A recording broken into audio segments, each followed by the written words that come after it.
আপনারা দেখছেন নাও time news. যে কোনো খবরের সত্য চাপে না, মিথ্যা বলে না।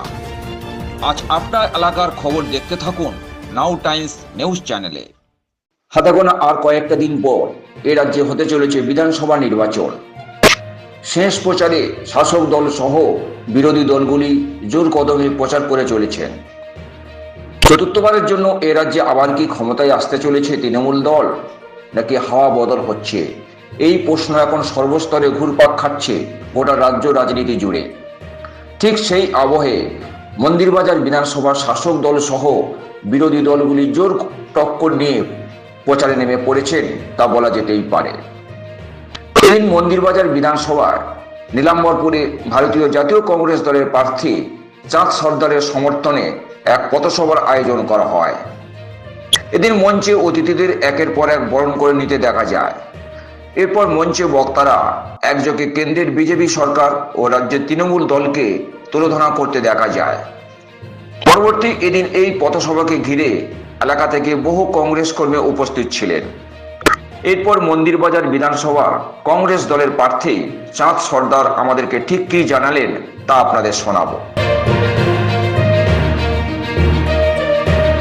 পর এ রাজ্যে বিধানসভা নির্বাচন হতে চলেছে, তো আপনি মন্দিরবাজারের কংগ্রেস প্রার্থী, কি বুঝছেন, হাওয়া কি বদল হবে? তা তো বদল অনেক আগেই হয়ে গেছে, কারণ লড়াইটা এখন আমাদের তিনমুখী লড়াই। দুয়ের বিরুদ্ধে একের লড়াই, বিজেপি আর তৃণমূলের বিরুদ্ধে আমার একার লড়াই। কিন্তু মানুষের যা আশীর্বাদ, যা দোয়া, যা প্রার্থনা বা যা সারা মিলেছে, একের বোতাম একে থাকবে। যদি সময়ের অপেক্ষা, 29টা অপেক্ষা করুন, 4 তারিখের রেজাল্ট হবে। পাড়ায় পাড়ায় ঘুরছেন, মানুষ কি বলতে চাইছে, কি সমস্যা দেখা দিচ্ছে? মানুষ বলছে বহুদিন বাদে আমরা জাতীয় কংগ্রেসে পেয়েছি, এটাই হচ্ছে মানুষের বাঁচার রাস্তা, মানুষের আসল ঠিকানা, সঠিক নিশানা, এটাই সাধারণ মানুষ বলছে। অনেকদিন পরে কি কংগ্রেস ঘুরে দাঁড়াচ্ছে এই বিধানসভায়? অবশ্যই দেখেছেন তো আপনারা, আমাদের দিল্লি থেকে রাহুলজি, প্রিয়াঙ্কাজি কত পরিশ্রম, কত কষ্ট করে এই বাংলার জন্য আসছে, প্রচার করছে। এমনকি আজহারউদ্দিন থেকে শুরু করে আলকা লাম্বা থেকে শুরু করে সবাই নেমে গেছে, কেউ বসেনি, দিল্লিতে কেউ নেই। পশ্চিমবঙ্গের জন্য কংগ্রেস আজীবন লড়াই করেছিল, এখনও করে। তাহলে কি এই নির্বাচনে জোর টক্কর হবে? টক্কর তো দূরের কথা, সরকার নির্ণয় করবে কংগ্রেস। কংগ্রেস আগামী দিনে সরকার নির্ণয় করবে। জেতার পরে কি কাজ করবেন আপনারা?